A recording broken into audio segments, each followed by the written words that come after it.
Freedom is not free. Discover what it takes. It's time to tap and move forward.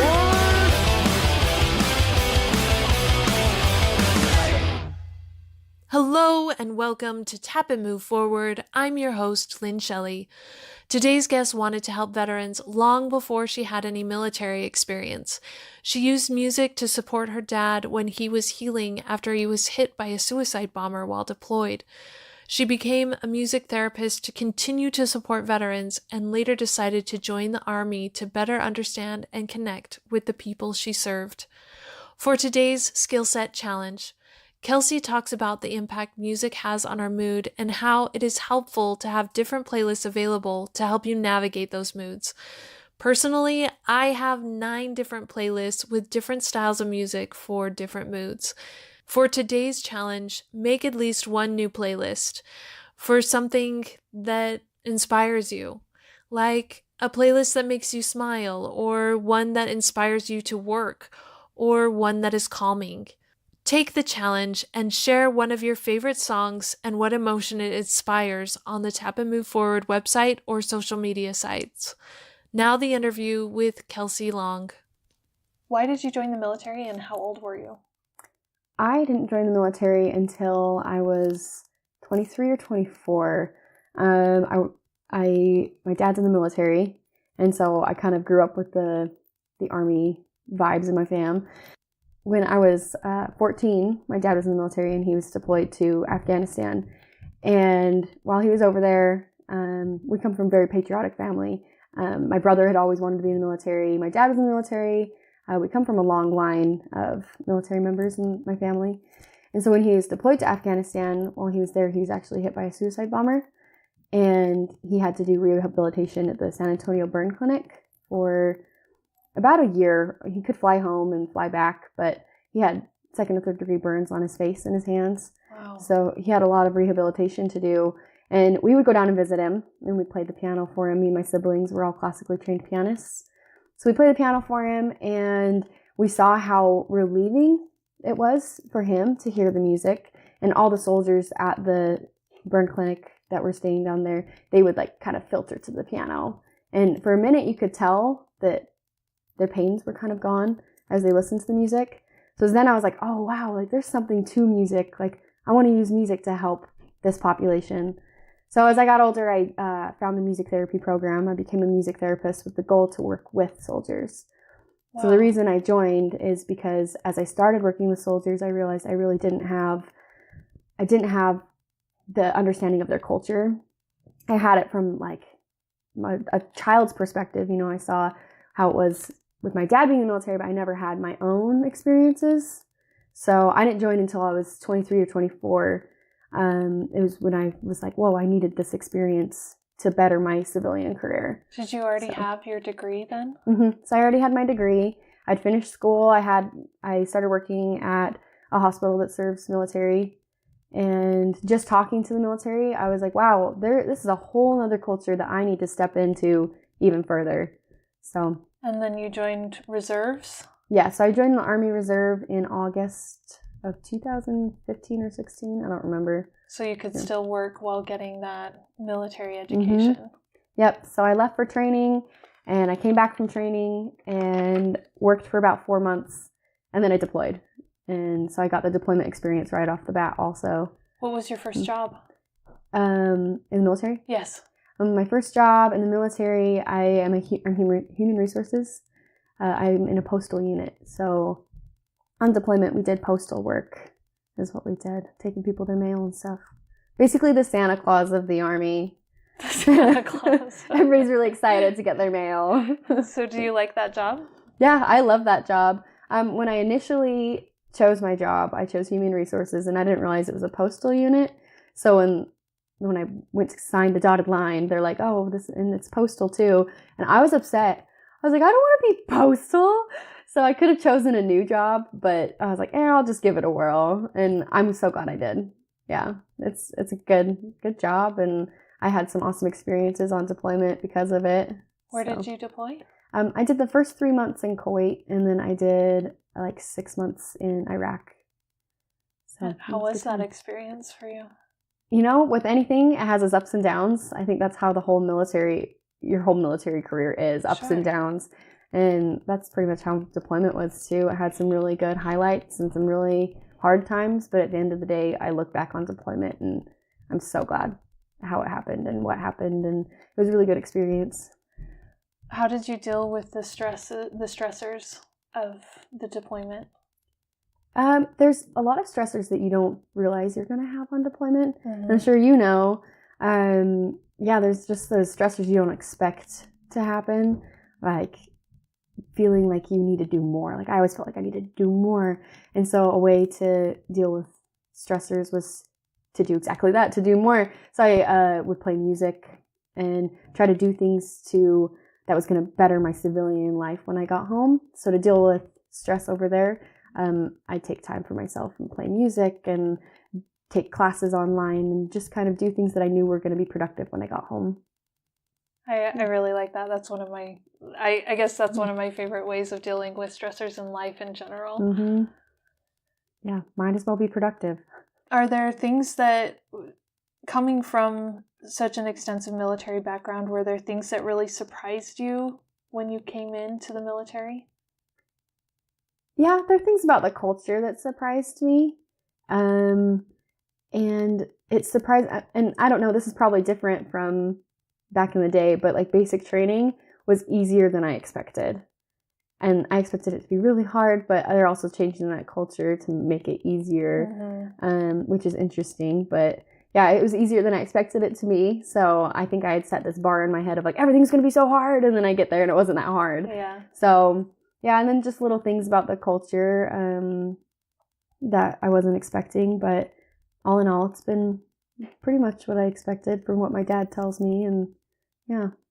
I think the hard thing with basic training is they have to take into account the lowest common denominator. Mm-hmm. So when the training, as far as how difficult or easy it is, it depends a lot on your development and who you are already as a person. Yeah. And how much, if you have prior trauma, if you have any of that, like that's going to make it more complicated or more difficult versus how well acclimated you are to yourself and to life.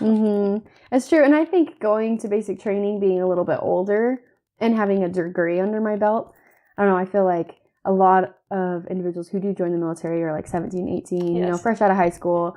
And being older, I was able to be like, oh, this isn't too bad. I've already lived away from home. Right. I've already been through some life experiences. Right, exactly. And so probably a hard part of that was working with the 17 and 18-year-olds. Grow up. I know what you mean. When I was 28 when I joined, and I certainly had a couple moments in basic where I was like, "Wait, I don't understand what you don't get. Like this is so obvious." Simple concept of teamwork. You know what I mean? Oh man, I remember it. Basic training. One of the things that I'm like, why can't this click in people's heads? Was that concept of teamwork. I remember the first time we had to do something as a team, we had to make little labels for our camelbacks, and they had to be perfect. And I don't know why the drill sergeant just wanted them to be perfect, probably just to give us a little task to do. Attention to detail. Attention to detail. Yes. So, we had to make these perfect tags for our bags, and nobody could work together. It was like, why don't we just oh man, it was so frustrating. And I just remember sitting there looking at everyone being like, man, is this how this whole 10 weeks is going to be? Because that was like week 1. Yeah, it got better as time went on. Yes. But it's the simple task of teamwork that was a hard one for people to grasp.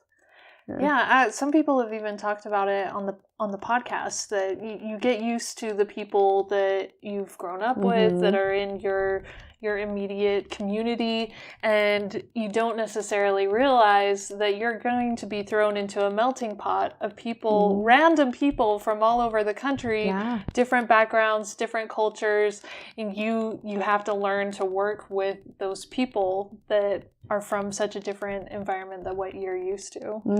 It's definitely one of the struggles, or one of the important skill sets, I think, that the military teaches. I love learning that. Because, growing up in Utah especially, I don't know, are you from Utah originally? I am, yeah. So Utah is a very, I don't know, we have a culture here. Right. So They call it a bubble for a reason. Yeah, we're the bubble. Yes. Growing up in the bubble, it's been really nice to now have this military experience because, yeah, everyone grows up with different stories, different backgrounds, and you have to learn to work with everyone. And yeah, it's definitely a benefit, also the hardest part.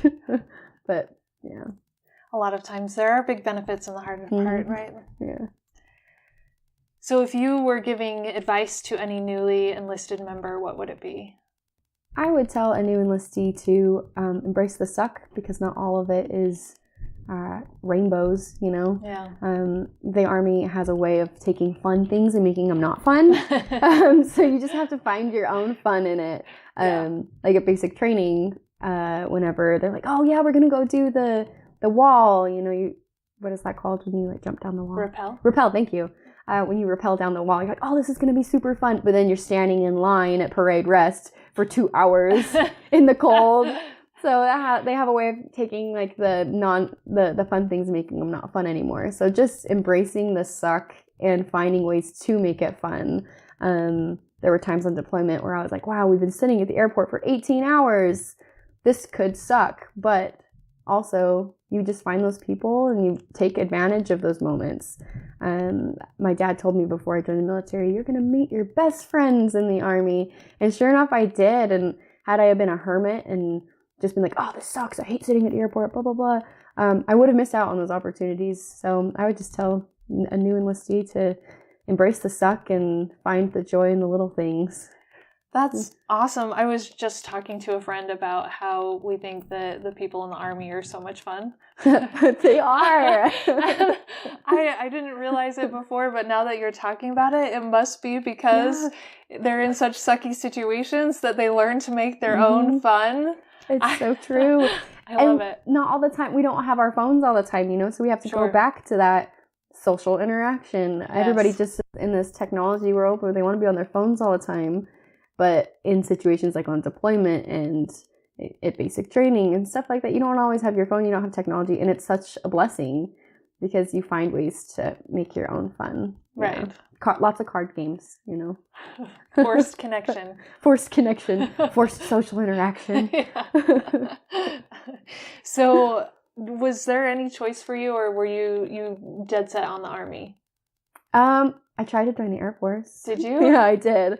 But they didn't want me. I was too blind. So, yeah, so they didn't want me. But the Army I'm glad I went with the Army, you know. Like I wouldn't have met the people I met. Right. And whatnot. So, you know, everything happens for a reason, I like to think. And yeah, so the Army was okay with me being blind. so after that, it was our only Army for me. I hear you. And I didn't want to do active duty because, yeah, I love my civilian job. And I just wanted to have that extra experience to add to my civilian job. Right. And vice versa. So did you find that it did enrich your civilian job? Oh, yeah. My job has gotten so much better. And I usually don't flat out tell my patients, like, I'm in the Army too. I usually wait until it comes up in conversation, if it comes up in conversation, because I'm not the type that's just going to be like, yeah, me too, guys, you know. So I just wait till it comes up in conversation. When it does, they're like, oh, that's great. And they love to give advice. Like my patients love to give advice. And so it's been really good. It's a good conversation starter. And they feel like I can connect with them better. And so they're more willing to open up to me. So it has really made my job a lot easier. And it's made me more comfortable. I know the lingo. I know, I know what their jobs are, the culture. Right. It's been great. Yeah, it's made my job a lot better. Have any of them given you really good advice? They keep telling me to commission. That's what all of them keep telling me. Commission? Yeah, and the reason I didn't commission when I first joined, because I could have since I had my bachelor's. A lot of the patients that I work at a psychiatric hospital. I don't know if I said that in the beginning, but I work at a psychiatric hospital, and a lot of my patients are enlisted or they have been enlisted and then commissioned. And so I wanted that enlisted experience before. Otherwise, if I would have just commissioned right off the bat, I wouldn't have understood the enlisted side. So people think I'm dumb for not going commissioned right away because, I don't know, I guess that's a better job. But I'm really glad I did it the way I did it because, yeah, I got to do a deployment with the enlisted experience. And then probably in the next couple of years, I'll commission. But that's the advice they all give me. commission. Why aren't you commissioning? I will, guys. but yeah, I probably will in the next couple of years. I'm going back for a master's degree, and then I'll probably commission after that. So that's the biggest advice. What do you consider your greatest military accomplishment or your most meaningful experience of your career, your military career? There's been so many.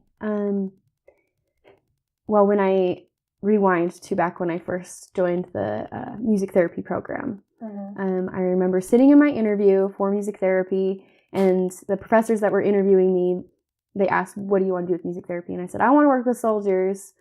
And my one professor, she said, well, would you be willing to go overseas and do music overseas because they need it?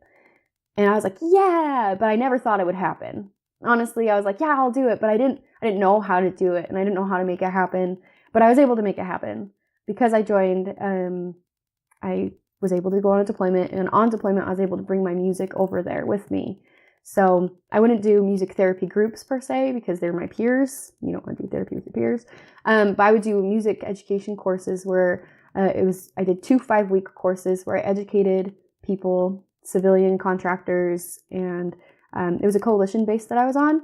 So it was like the Spanish Army, Portuguese, Australian, Canada, everywhere. So I got to invite all these people and American soldiers and Air Force. I got to invite them all to my classes and educate them with the benefits of music and how to use music as a resiliency tool and a coping mechanism. And it was awesome. Like, that was my biggest accomplishment on deployment. I was able to bring that music to people over there and bring awareness of how to use music to your advantage. There is a negative stigma, I'm sure you know, there's like this negative stigma of mental health, mental illness in the Army. Something that I think they're trying to change. Yes. But it's a slow process to change. Yes. I mean, the suicide rate for veterans is insanely high. Right. And so just trying to change that stigma, any little step that I'm able to take, I'm going to take it. So being able to do that on deployment and show people like, hey, if you have a problem, use music, and educating how music changes your brain plasticity and how music can elevate your mood, releases dopamine and oxytocin, and all these chemicals are being released in your brain when you listen to music. Why not use it as a coping mechanism? Because you're in some high and stressful situations on deployment. Whether you're frontline or in the office, you're still under so much stress. So why not find a way to alleviate that a little bit? So I was able to bring that over on deployment, and that was my biggest accomplishment, was being able to do that. And then on top of that, because of that, we started a band. A couple of the service members and myself, we started a band, and we were able to perform on Memorial Day. And it was a blast. Pretty much the whole base showed up. So we showed up, and it just so happened that there was a country singer, Keith Anderson. Do you know Keith Anderson? You heard his music. You probably know him, because I didn't know his name, and then I heard his music, and I was like, oh, I do know who this guy is. He just happened to be, for Memorial Day weekend, he was flying around Iraq doing performances on different bases, and he wasn't supposed to come to our base, but by a twist of the fates or whatever, he was able to come to our base. So we ended up performing before him. We were his opener, and then he performed. And our guitarist performed with him. Like, super cool. Like, it ended up being, oh man, it was a blast. Yeah, that was the best experience on deployment, definitely. Did you have to arrange that beforehand? So we kind of just found out like 2 days before that he was coming. And we had a stage, and since there's a chapel on base, we had some instruments. And then Keith Anderson brought all of his own instruments too. So they just kind of made it happen. Like, we didn't do all the grunt work of it. I mean, there's people on base that are in charge of that kind of thing, because that's a common thing for like country singers to go around and perform and whatnot. So, but somebody on base had to know about your band. Oh yeah. So we had already planned on performing on Memorial Day. Like, we had set it up with the USO. There's like a little USO on base. For those people that are listening that don't know what a USO is, it's a place to go play games. They have pool table, they have video games, whatever. Just a place for us to go gather and hang out. So we coordinated with the USO, and they had a little stage. And USO, MWR, whatever it's called. They had a little stage, so we were doing the setup for that because we were going to perform on Memorial Day, regardless of whether the country singer was coming or not. So it all just worked out. What about the classes that you taught? Is that something that you knew you were going to teach before you went, or you figured out how to make it happen while you were in country? I knew it's something I wanted to do, but I was able to make it happen when I got to Iraq. It just so happened that the chaplain of the base I was on was super passionate about music. And he said he had been hoping someone was going to come along that could help him do something with music. Oh, wow. And it just so happened I showed up and he found out, by word of mouth, someone found out that I was a music therapist and told him, hey, there's a music therapist that works at the post office. So he popped into the post office one day and he's like, we really need to get together.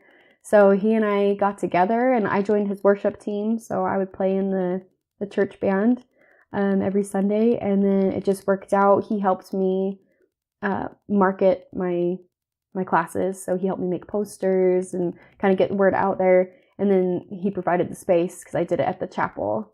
And he really helped me out. He was really key in making it happen. And it was great. Like, we worked really well together.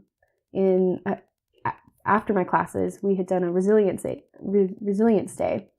So it was the chaplain, the psychiatrist, and then the civilian social worker.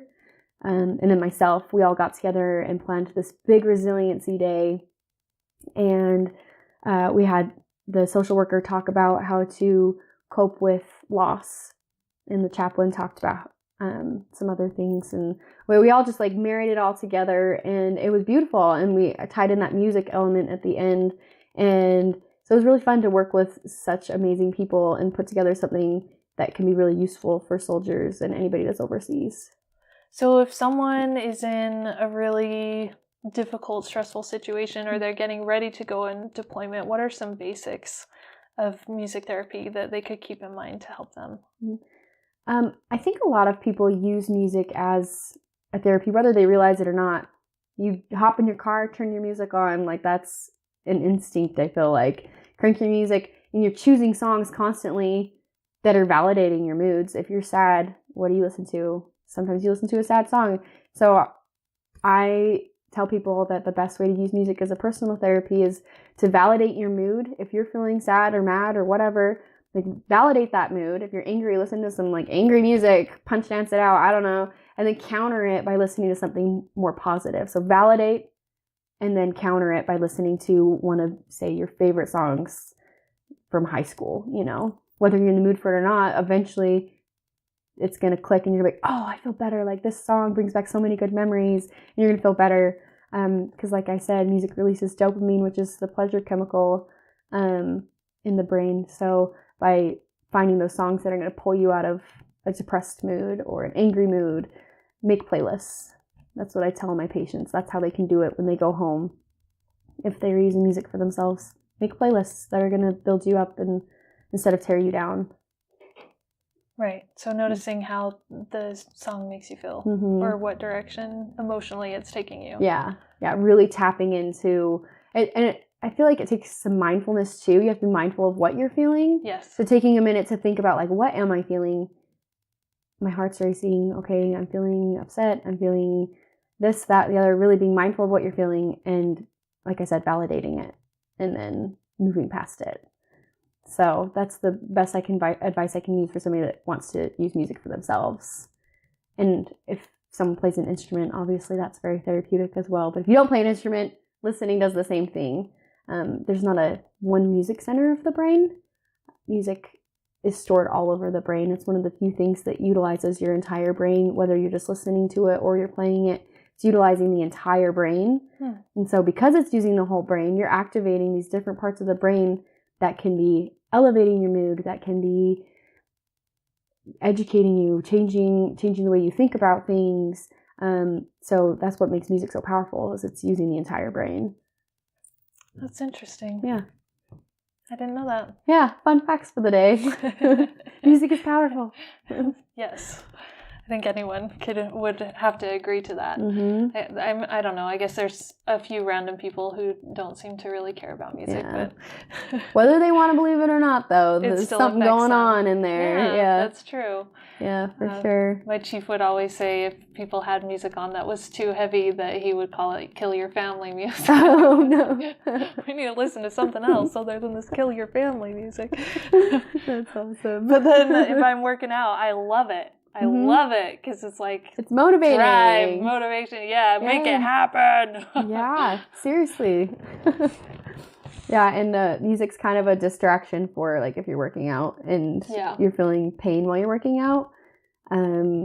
It's a distraction, so it helps you work out better. You require less oxygen. If you're going for a run or a bike or whatever, if you're listening to music, you won't use as much oxygen. That's interesting. Whereas if you're not listening to music, it's because you're more focused on your music, so you're breathing easier. Oh, yeah, that makes sense. Yeah. Do you know who David Goggins is? He has a book called "Can't Hurt Me." He's a military guy. Really amazing book. But he's got a strong social media presence too. But he was saying if you listen to music when you're working out, you're using it as a crutch. Kind of for that very reason. Kind of for that very reason where you're using the music instead of learning to deal with your body. But yeah, I'm like you. Sometimes I'm like, I'm okay with the crutch. I'll use it. It's okay. Some days I might want to challenge my mental state, but a lot of times I just prefer the music. Yeah, if it's going to motivate you, why not? Yeah. Are there behaviors or skill sets that you learned in the military that you have found have been impactful to your life?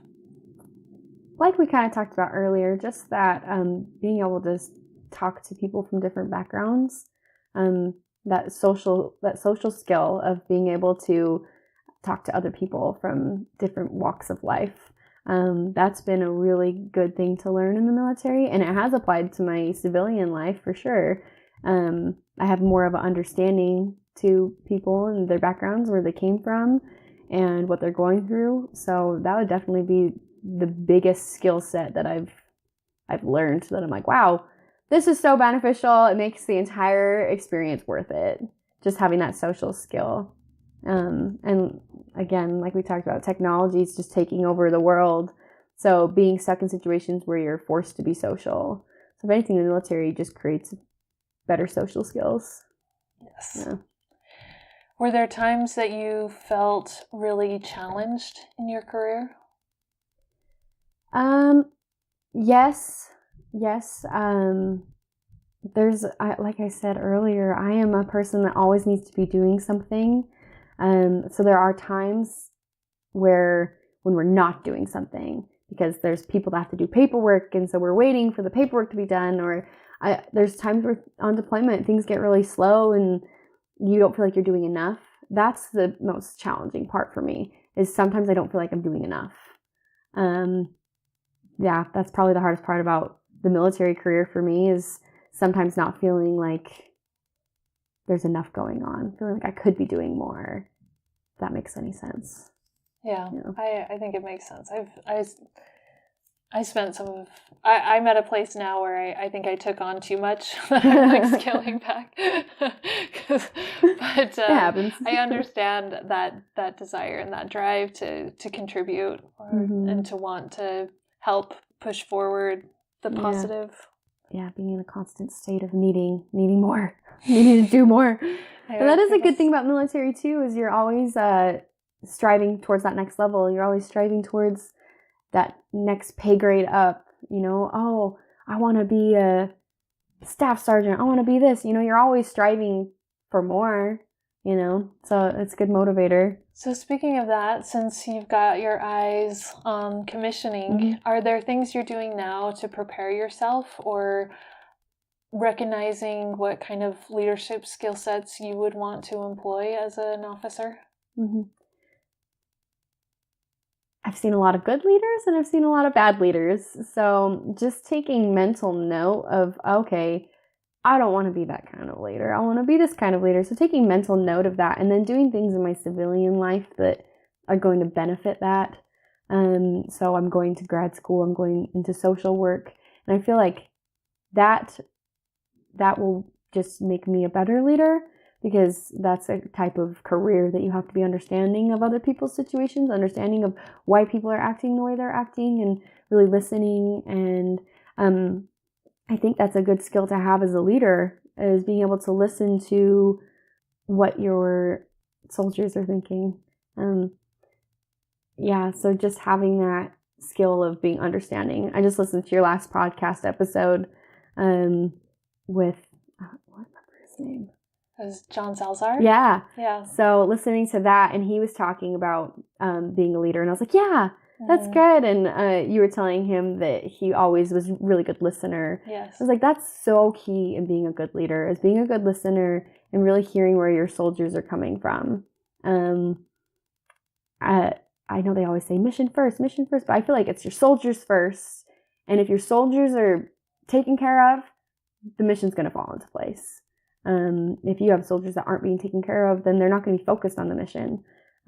So right now, as I'm preparing to commission, that's really what I think about a lot, is what kind of leader do I want to be, and taking note of the attributes that I love in a leader and the things that I don't love.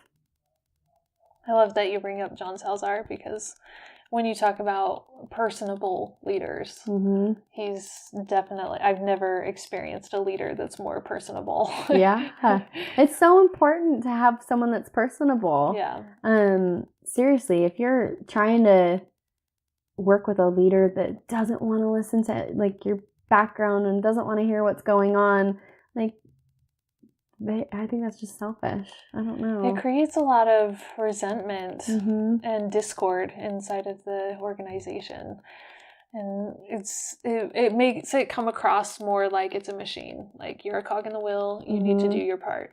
Instead of seeing it as, we're people, you're a person, I'm a person, and creating a more human environment. I don't know, as a reservist, something that's a struggle is sometimes you get those leaders that don't take into consideration, like, I'm juggling a civilian life and Army life. I'm doing both of these things. Right. Whereas active duty, Army is your career. Army is your civilian life. Right. But as a reserve, it is hard to juggle these two things. And I think sometimes leaders forget about that, especially if your leaders are AGR or active duty. They kind of forget, like, oh yeah, you are juggling these two things. So being understanding, I think, as a reservist or guard, being understanding of a leader, to be like, oh, I understand that you have a civilian life on top of Army life. Having that understanding as well is really important. Yes, absolutely. That's been a struggle with some of my leaders in the past. If you could give the new enlistees one superpower or skill set to help them in their career or the future of the military, what would it be? Resiliency. I don't know if that's a superpower, but it should be. I think it's a superpower. I think it's a superpower. Yeah, it's a skill set for sure. I think that's super important, to be resilient. I feel like millennials and younger generations aren't as resilient as they used to be. Yeah. Working in the mental health field, I kind of see that every day. I see what resilience everybody is lacking. And that's a super skill, superpower that everybody in the military needs to have. Yes. Because your basic training, okay, day one, they take away your phone. Oh no, not my phone. I feel like adolescents now are so reliant on their phone. Yes. So to have your phone taken away, you got to be resilient and be like, well, great. Moving on from that. All right. Then you have days where you're standing at parade rest all day, and it's like an abusive relationship. You're being yelled at, and then they build you up, and they yell at you and build you up. It's like an abusive relationship that you love to hate and you hate to love. But yeah, having that resilience to be like, okay, they're doing this for a reason. Like, there's a reason I'm going through all of this. It's to make me a better soldier. And having that resilience to stick it out. I saw so many people at basic training just trying to take the easy way out. And because you get there and it is hard. But just having that resilient skill is so important. And then on deployment too, being resilient when times get tough. Like, yeah, you're away from home. You're in the desert. You're in a country where we're not the most loved people. Yeah. But having that resilience and bouncing back and be like, well, there's no way to go but up, Just having that resilience, that's definitely super important to have. where I'm hoping we come into balance is we start teaching how to go through difficulty and still stay calm and still keep your center. Yeah. Yeah. And hopefully people can learn this, because it's a tough skill to learn, but it's so valuable. Yes. Yeah. And I kind of attribute this skill to my parents, they really taught us resilience. They didn't fail me and my siblings at all. I don't know, when my dad was wounded, my mom got the call in the morning, and he made it a point that he was going to be the one to call her. He might have been hyped up on morphine, but he called her and let her know what was going on. And instead of wallowing, my mom's like, well, there's nothing I can do about it from home. I'm not going to sit here and cry. My mom went to work that day. And some other people had heard about it, word of mouth, and they're like, no, you need to go home, hun. Like, what are you doing here? But it's like, she was like, when things are out of your control, you kind of just like bounce back up and let the cards fall as they will, So when we came home from school that day and she told us what was going on, like, she didn't give us a chance to be wallowing. We had to be resilient and bounce up from something that could have been so tragic and just bounce right back up. So I really attribute that to my parents, that skill of resilience and not letting things like life tear us down. If I ever had a bad day, my mom would say, it's just a bad day, not a bad life. It's so important. Yeah, it's just a bad hour. It's just, if you're having a bad hour, it's just about an hour, not a bad life. So I think people forget about that and lose that resilience skill. I think that's really important. That's amazing, by the way. I'm sure that's part of why you said that it was easier than you expected. Mm-hmm. Your parents really set you up for success for a military environment. I think part of why I'm so passionate about the podcast is I want to help as many people as possible to understand that mindset. Yeah. So going in, they have the skill set, or at least they have the understanding to work on the skill set while they're at basic, instead of falling prey into becoming or feeling like they're becoming a victim, kind of like you're talking about, like an abusive relationship where they feel like they're just being pounded on and beat down all the time. But if they can use that for their good, because it's good for you. Amazing. Yes. But really, it depends on how you receive it, right? But if you're able to engage and to find that power inside of yourself, then that skill set can take you anywhere. Yeah. It doesn't matter if you're in the military. It doesn't matter where you are. And everybody realizes that that's an important skill set to have. Like, there's nobody that would say, I don't want that. I don't want that. Yeah, I'll take a pass. If things get hard, I want to just be destroyed. It's funny. Nobody wants that. No. Is there any stories that you like to tell from your military experience? Oh, there's so many stories. My platoon, we didn't deploy as a company, we deployed as a platoon, so there was like 20 of us that deployed. And so now that we're all back at the unit, I think people get annoyed by us because we just talk about deployment constantly, like, oh, remember this time on deployment, remember this, yeah. But I'm like, we like talking about it, it's fine. There's just so many good stories. One of my favorite stories, it's not from deployment, it's from basic training. At basic training, we had to build these little hooches to sleep in. You take that. I'm sure you had to do it too. I don't know. You have to like use your tarps to make a little tent, and then you have to insulate it with leaves and stuff. And it's freezing. I was in Missouri at Fort Leonard Wood, and it was freezing. It was December.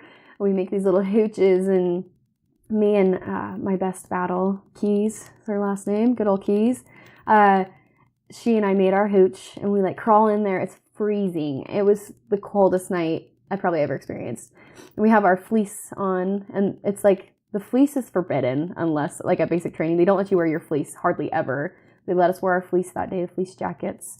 So we have our fleece on, and we're all snuggled up in our little hooch, and couldn't sleep because it was so cold. And it was like probably 3 o'clock in the morning. I don't know. Didn't have a watch. It was super late though, and I hear this, long. I'm like, what? Why are you waking me up? And she's like, look at the sky, look at the stars, look at the sky. It's so pretty. And sure enough, I looked up, and that was the prettiest sky I've ever seen in my life. because there's no light pollution. Uh-huh. You're out in the middle of nowhere, Missouri. And it was the prettiest sky I have ever seen. So she and I just laid there the rest of the night, just like looking up at the stars, being like, this is really pretty. Like, this is a sucky situation, but look how pretty the stars are. So it was a good experience. And then for Christmas, she mailed me a fleece jacket with a book about the stars. And I'm like, oh, that's so cute. But That's really sweet. But yeah, so that's probably one of my favorite experiences. Had a lot of good experiences on deployment too. Being part of the postal team, I was able to, I flew to a different base in Iraq to bring mail. And it was an awesome experience, you know. If it was a lucky day, I got to ride in the Black Hawk. Not so lucky days you ride in the Chinook, but you know, either way, it's pretty cool. So that was a really cool experience. You be able to fly over the country and look out and be like, whoa, this is a dusty country. Like, that was a really cool experience. That I loved that. And then flying back to Kuwait, one of my battles on deployment, she had passed away, and so we had a memorial service for her in Kuwait. And so we got to so we flew from Iraq to Kuwait, and they came to the back of the C-130. They're like, who wants to ride up front? And so me and one of my friends we like raised our hand, like, choose us. So we got to ride up front in the C-130, and that was so cool. There's a lightning storm going on beneath us. Oh, wow. And so we got to watch a lightning storm from up above, and we got to put on the night vision goggles and look down, and saw a little firefight going on, and it was really cool from up above the sky, you know, like, it was a good experience, and one that not very many people have. Yeah. So that was really cool too. So, like I said, deployment had its ups and downs, and just taking those little things that made it a lot better. Yeah. I like your stories because they all are they're like happening in maybe not the most ideal moment, but you found beauty in that moment. Yeah, and I think that's so important, and a lot of people don't do that. People want to hermit and be like, oh man, like, this sucks, I don't want to talk to anybody. But if you do that, you're missing out on opportunities to like make a friend, or missing out on opportunity to see pretty stars, or, you know, so Experience something new. Yeah. So those are my favorite stories. I love it. Well, Celsie, thank you so much. I really appreciate you sharing your insights, your experience, and your expertise as well. Yeah, thank you so much for having me on your podcast. It's cool. Thanks. I hope you enjoyed this episode and found a new mindset to help you excel. For more information on Celsie, or to share what you learned in this episode, please visit www.tamfpodcast.com/music.